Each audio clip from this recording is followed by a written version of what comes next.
really understand the foundations of white supremacy, like you said, we have to first start with what is whiteness. But I usually tend to start around 1452. As 1452 is when the papal bull of Dam Diversas was signed by Pope Alexander V, which was a papal bull allowing for the King of Portugal to subject the Saracens and the pagans to indefinite servitude once captured.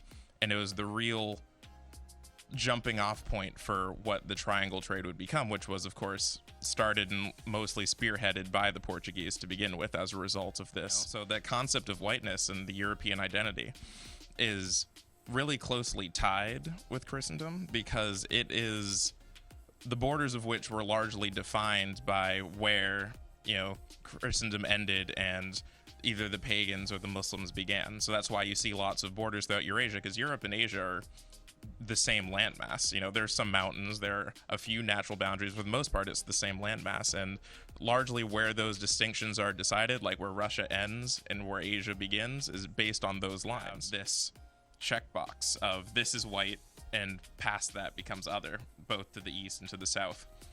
And as a result of this being based around the laws and culture of this religion, this decree, which allowed for the permanent and indefinite subjugation of peoples, this is the first time it was based on specific race. All of these sorts of things, all of these systems are put in place for a nation to build itself up and to propagate its people. None of these nations, very few nations ever, were made with the concept of multiculturalism in mind. That's an afterthought. That gets added far after, once the cultural climate of the era or of the region begins to make that relevant. But most countries in the world are far older than that. So a major concern in contemporary times about white supremacy is people tend to view white supremacy as an issue of extremist groups.